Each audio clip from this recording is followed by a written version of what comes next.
मैंने लगभग 7 साल पहले अपना हेयर ट्रांसप्लांटेशन करवाया था और आज मेरे ट्रांसप्लांटेशन का रिजल्ट 7 साल बाद भी वैसा ही मेंटेन है। आज की वीडियो में बेसिकली मैं आपको बताने वाला हूं कि मैंने अपने खुद के हेयर ट्रांसप्लांट रिजल्ट को कैसे मेंटेन किया है, कैसे अगर आप हेयर ट्रांसप्लांट करवाने का प्लान कर रहे हो तो आप भी अपने हेयर ट्रांसप्लांट के रिजल्ट को लाइफ लॉन्ग मेंटेन कर सकते हो। Hey guys, welcome back to this channel। कैसे हैं आप सभी? उम्मीद करता हूँ बहुत ही ज्यादा बेटर होंगे। जस्ट इमेजिन कि आपने अपना हेयर ट्रांसप्लांटेशन करवाया और आपका ट्रांसप्लांट का रिजल्ट बहुत ही अच्छा आ गया, मतलब जैसा आप रिजल्ट चाह रहे थे वैसा आपका रिजल्ट आ गया। लेकिन सिर्फ 1 साल बाद आपके हेयर ट्रांसप्लांट के बाद जितने हेयर ग्रो हुए थे वो सारे के सारे वापस से झड़ गए और आपको लगने लगा कि या तो आपके साथ फ्रॉड हुआ है या फिर आज तक जितना भी कुछ आपको दिखाया गया इंटरनेट पे, यूट्यूब पे कि हेयर ट्रांसप्लांटेशन की लाइफ ऑलमोस्ट परमानेंट होती है, वो सब झूठ है। सो ऑब्वियसली आप भी काफी ज्यादा डिमोटिवेट हो जाओगे और आपसे जब भी कोई पूछेगा कि ट्रांसप्लांटेशन क्या सही है, ट्रांसप्लांटेशन करवाना चाहिए कि नहीं, तो ऑब्वियसली आप यही बोलोगे कि ट्रांसप्लांटेशन इज अ स्कैम, जो कि ऐसा नहीं है। फॉर एग्जाम्पल मैं अपनी बात करूं तो मैंने लगभग 7 साल पहले अपना हेयर ट्रांसप्लांटेशन करवाया था और आज मेरे ट्रांसप्लांटेशन का रिजल्ट 7 साल बाद भी वैसा ही मेंटेन है जैसा कि मेरा 1 साल बाद था। अब आप बोलोगे कि आप ऐसा क्या करते हो अपने हेयर ट्रांसप्लांटेशन के रिजल्ट को मेंटेन करने के लिए, तो आज की वीडियो में हम उसी बारे में बात करने वाले हैं। आज की वीडियो में बेसिकली मैं आपको बताने वाला हूं कि मैंने अपने खुद के हेयर ट्रांसप्लांट रिजल्ट को कैसे मेंटेन किया है, कैसे अगर आप हेयर ट्रांसप्लांट करवाने का प्लान कर रहे हो तो आप भी अपने हेयर ट्रांसप्लांट के रिजल्ट को लाइफ लॉन्ग मेंटेन कर सकते हो। ट्रस्ट मी गाइस, वीडियो काफी ज्यादा इंपॉर्टेंट होने वाली है, आपको ऐसी वीडियो ज्यादा देखने को नहीं मिलेगी। वीडियो को स्टार्टिंग से लेके एंड तक आप जरूर देखिएगा। दोस्तों वीडियो की तरफ बढ़ते हैं, लेकिन सबसे पहले अगर आप अपना हेयर ट्रांसप्लांट करवाना चाह रहे हो, आप कंफ्यूज हो आपको कितने ग्राफ्ट लगेंगे, आपका ट्रांसप्लांटेशन में खर्चा कितना आएगा, आपको ट्रांसप्लांट करवाना चाहिए भी कि नहीं, और आप भी हेयर ट्रांसप्लांट से रिलेटेड इंफॉर्मेशन सर्च कर रहे हो, तो आप हमारी वेबसाइट www.besthairhelp.com पे विजिट कर सकते हो। वहां पे आपको ट्रांसप्लांट से रिलेटेड सारी की सारी इंफॉर्मेशन मिल जाएगी और आप भी अपना ट्रांसप्लांटेशन 100% सक्सेसफुली करवा पाओगे, जैसे कि हजारों लोग करवा चुके हैं। नीचे मैंने डिस्क्रिप्शन में लिंक दिया हुआ है वेबसाइट का, आप वहां पे जाके हमसे कॉन्टैक्ट कर सकते हो। सो गाइस, जो लोग ये वीडियो पहली बार देख रहे हैं मैं उनको बता देता हूँ कि मैंने अपना हेयर ट्रांसप्लांटेशन लगभग 7 साल पहले करवाया था, जिसमें मुझे लगभग 3000 ग्राफ्ट्स लगाए गए थे और मैंने FUE टेक्निक से अपना हेयर ट्रांसप्लांट करवाया था। उस समय बहुत ज्यादा टेक्निक्स नहीं हुआ करती थी मार्केट में। अब तो आप जाओगे तो आपको इतनी टेक्निक्स बता दी जाएंगे कि आप FUE को भूल ही जाओगे, राइट। लेकिन उस समय सिचुएशन थोड़ी डिफरेंट थी। उस समय या तो FUT ट्रांसप्लांट होता था और FUE नया ट्रांसप्लांट आया था इंडिया में, राइट। तो मैंने FUE से अपना हेयर ट्रांसप्लांट करवाया था, लगभग 3000 ग्राफ्ट लगे थे। ध्यान दें, 2 दिन में मेरा ट्रांसप्लांटेशन हुआ था। आज की डेट में आप 3 से 4000 ग्राफ्ट एक दिन में इजीली लगा सकते हो, लेकिन उस टाइम पे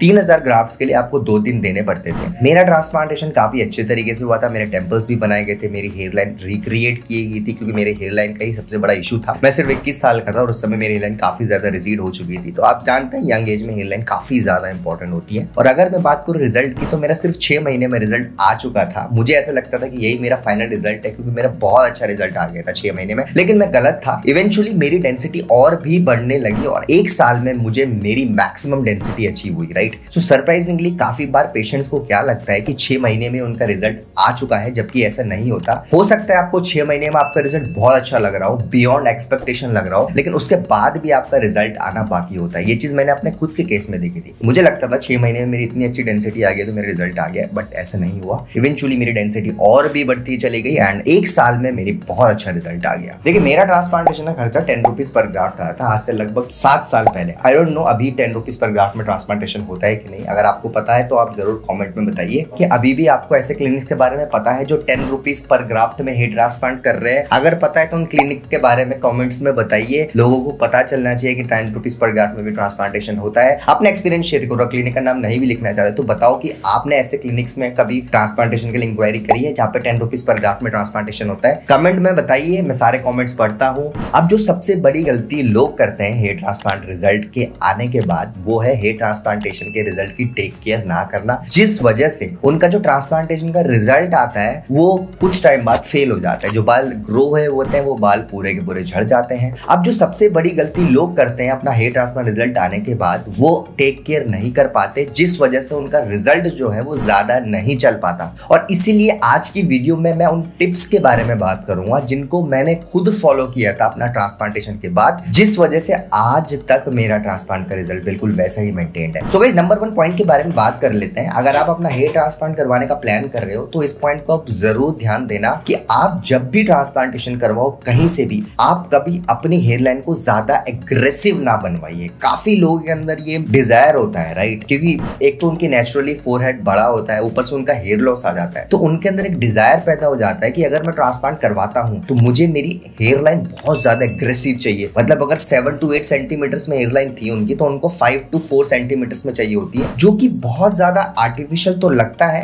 ऊपर से कुछ टाइम बाद वो फेल भी होने लगता है। अब देखिए उन केसेस में होता क्या है, सपोज आपने एग्रेसिव हेयर लाइन बनानी है, आपने हेयर लाइन ज्यादा नीचे करवा ली। अब जितनी ज्यादा नीचे हेयर लाइन होगी उतने ज्यादा नंबर ऑफ ग्राफ्ट्स की रिक्वायरमेंट होगी, राइट। आप सोचिए, you are in mid-20s, right, आप अपने यंग एज में ऑलरेडी हो, आपके पास डोनर एरिया हेल्दी अवेलेबल है, अभी आपके पास बहुत अच्छे ग्राफ्ट्स अवेलेबल है। आप सोच रहे हो कि मैं एक ही बार ट्रांसप्लांट करवाऊंगा और सारे ग्राफ्ट्स में हेयर लाइन में लगा लूंगा और मैं एग्रेसिव हेयर लाइन पालूंगा। शुरुआत में हो सकता है 1 से 2 साल बाद आप काफी खुश रहे, आप सेटिस्फाइड रहे अपने रिजल्ट के, लेकिन सिचुएशन वहां खराब होती है जब आपके एग्जिस्टिंग हेयर झड़ने लगते हैं ना। तो आगे तो आप हेयर लाइन तो आपकी ऑलरेडी बहुत एग्रेसिव है, राइट, पीछे से आपके बाल झड़ने लग गए, आप सोचते हो मैं दोबारा ट्रांसप्लांटेशन करवा लेता हूँ, राइट, क्योंकि मेरे एग्जिस्टिंग हेयर तो झड़ गए, मैं दोबारा करवा लेता हूँ पीछे वाले एरिया में। लेकिन सिचुएशन वहां खराब होती है जब आपको पता लगता है कि आपके पास तो डोनर एरिया अवेलेबल है ही नहीं पीछे वाले एरिया को कवर करने के लिए, क्योंकि आपने मैक्सिमम ग्राफ्ट्स तो अपने फ्रंटल हेयर लाइन में यूटिलाइज कर लिए हेयर लाइन को एग्रेसिव बनाने के लिए। तो ये गलती आप कभी मत करिए। आप जब भी ट्रांसप्लांटेशन करवाओ आप हेयर लाइन को ज्यादा एग्रेसिव मत बनवाओ, क्योंकि जितना ज्यादा एग्रेसिव हेयर लाइन बनाओगे उतने ज्यादा नंबर ऑफ ग्राफ्ट्स की रिक्वायरमेंट होगी, जो आपको फ्यूचर के लिए कमी पड़ने वाली है। नंबर 2 पॉइंट के बारे में बात करते हैं। ये पॉइंट भी मैं उन लोगों के लिए बोलना चाहता हूँ जो ट्रांसप्लांटेशन करवाने का प्लान कर रहे हो। आप जब भी किसी क्लिनिक पे अपना ट्रांसप्लांटेशन करवाने का प्लान करो, आप कंसल्टेशन के टाइम पे रिजल्ट्स उनके जरूर चेक करो एंड मेक श्योर कि वहां पे जो एक्सट्रैक्शन होता है वो सेफ जोन से होता है कि नहीं। इंडिया में आज भी क्लिनिक्स हैं ऐसे जहां पे एक्सट्रैक्शन के नाम पे कहीं से भी बाल निकाल के लगा देते हैं ट्रांसप्लांटेशन के टाइम, और वो बाल अगर आपका सेफ जोन से नहीं निकला है तो 6 महीने में वो बाल तो ग्रो करेगा,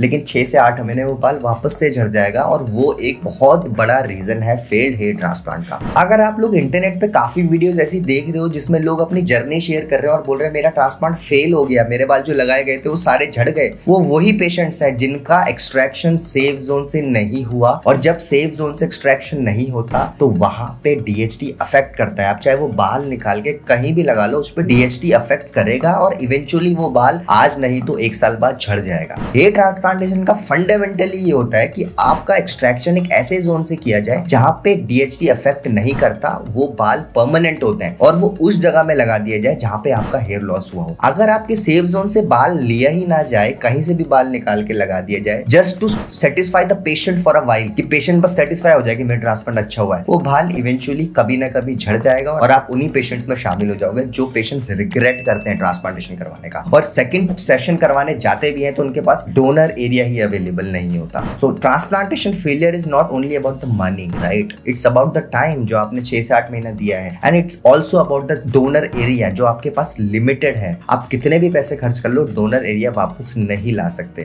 सो आप जब भी ट्रांसप्लांट करवाने का प्लान करो, आप एक ऐसा क्लिनिक चूज करो, सर्जन से क्लियर कर लो जहां पे एक्सट्रैक्शन सेफ जोन से ही होना चाहिए। पॉइंट नंबर 3 के बारे में बात करते हैं, जो कि काफी लोग गलती करते हैं, specially youngster. Never forget your existing hair after your hair transplant. अपने एग्जिस्टिंग हेयर को मत भूलो ट्रांसप्लांटेशन के बाद। काफी लोग इतने ज्यादा सेटिस्फाइड हो जाते हैं अपने ट्रांसप्लांटेशन के रिजल्ट आने के बाद कि वो अपने पुराने बालों को भूल ही जाते हैं, मतलब they don't care about their existing hair, मतलब वो भूल जाते हैं। और सबसे बड़ी गलती वही होती है। देखो, आपने जो ट्रांसप्लांट करवाया है, आपने जो ट्रांसप्लांटेड हेयर लगाए हैं, नो डाउट वो बाल आपके लाइफ टाइम चलने वाले हैं अगर सेफ जोन से लगाए गए हैं, लेकिन जो एग्जिस्टिंग हेयर है वो तो कभी ना कभी झड़ेंगे ना, क्योंकि अगर आपके आगे वाले बाल चढ़े थे ट्रांसप्लांटेशन के बाद तो पीछे वाले बालों को भी कभी ना कभी नंबर आना है झड़ने के लिए। उनकी केयर करना बहुत ज्यादा जरूरी है। मैं पर्सनली हजारों बार बता चुका हूँ, मैं ट्रांसप्लांटेशन के बाद फिनिस्टाइड के कोर्सेज लेता रहता हूँ। अगर कोई मुझे बोलता है, आप लोग वीडियो में कमेंट करते हो how you are maintaining your existing hair, तो इसका सबसे बड़ा क्रेडिट फिनिस्टाइड को जाता है। हो सकता है फिनिस्टाइड के साइड इफेक्ट्स हों, लेकिन वो साइड इफेक्ट सबको नहीं फेस करने पड़ते, और जिनको फेस करने पड़ते हैं वो फिनिस्टाइड छोड़ देते हैं तो वो साइड इफेक्ट खत्म हो जाते हैं। तो आप हमेशा याद रखें कि आपको अपने एग्जिस्टिंग हेयर की केयर करनी पड़ेगी ट्रांसप्लांटेशन के बाद। मैं ये नहीं बोलता आपको बहुत सारे ट्रीटमेंट्स लेने पड़ेंगे, और मैं ये नहीं बोलता हर किसी को करनी पड़े। अगर आपका हेयर फॉल स्टेबल है, राइट, तो आपको एग्जिस्टिंग हेयर की हो सकता है केयर ना करनी पड़े, बट अगर आपका हेयर फॉल स्टेबल नहीं है, है, राइट। आपका जेनेटिक हेयर लॉस है तो आपके एक्जिस्टिंग हेयर भी कभी ना कभी तो जाएंगे। So you will have to take care of your existing hair even after your hair transplantation. तो आप ये गलती कभी मत करना कि ट्रांसप्लांट हो गया, आप बहुत सेटिस्फाई हो रहे हो अपने ट्रांसप्लांटेशन के रिजल्ट को देख के, फोटो खिंचवा रहे हो, पार्टीज में जा रहे हो।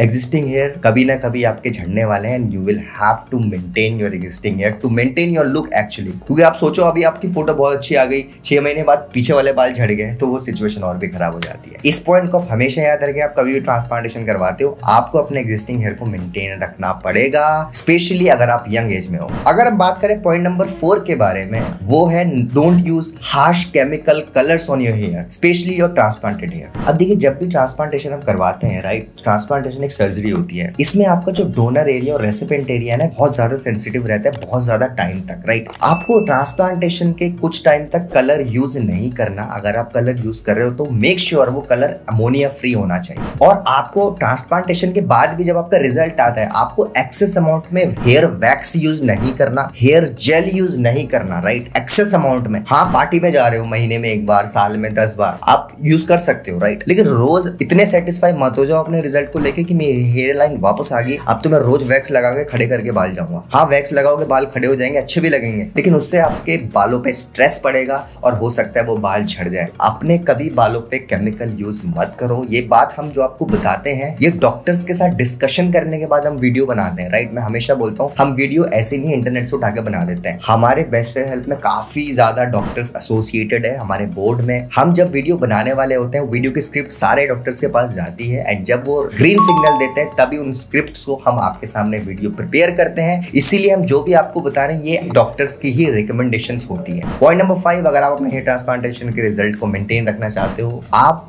ओवर थिंकिंग मत करो। काफी लोग क्या करते हैं जब उनका ट्रांसप्लांटेशन होता है तो वो इतने ज्यादा सोचने लगते हैं, रोज शीशे में देखने लगते हैं, रोज कंपेयर करने लगते हैं अपने रिजल्ट को दूसरे पेशेंट से और वो बहुत डिमोटिवेट हो जाते हैं। काफी लोग डिप्रेशन में भी चले जाते हैं। जी हाँ, ये जो वर्ड मैं यूज कर रहा हूँ डिप्रेशन, ये फैक्चुअल वर्ड में यूज कर रहा हूँ क्योंकि हमने ऐसे लोगों से बात करी है जो डिप्रेशन में जा चुके हैं और उनको डिप्रेशन में जाने की जरूरत ही नहीं थी। Hair transplantation is process, right. ये एक दिन में पैच नहीं आप लगा रहे हो कि आज आपने आज ट्रांसप्लांट कराया तो कल आपके बहुत बड़े बड़े बाल आ जाए। It's a process, lengthy process है, इसीलिए इसका रिजल्ट भी लाइफ टाइम चलता है, राइट। आप ट्रांसप्लांटेशन के बाद बहुत ज्यादा इसके बारे में मत सोचिए कि आपका रिजल्ट कैसे आने वाला है। आप केयर जरूर करिए, मेडिकेशंस जो दिए वो फॉलो जरूर करिए, ट्रीटमेंट्स अगर आपको बोले गए हैं उन ट्रीटमेंट को लीजिए जरूर, लेकिन पूरे दिन भर इसके बारे में मत सोचिए। इससे आपके नेगेटिव हार्मोन्स रिलीज होते हैं जिस वजह से कई बार ऐसे पेशेंट्स में देखा गया है। मैं डेटा की बात कर रहा हूँ यहाँ पे, मैंने बहुत डॉक्टर से बात करी है और हर डॉक्टर का ऐसा एक्सपीरियंस था जहाँ पे उनके पेशेंट्स कुछ ऐसे थे जो बहुत ज्यादा सोचते थे ट्रांसप्लांटेशन के बाद, इतना ज्यादा इन्वॉल्व हो गए थे इन चीजों में, उनके ही रिजल्ट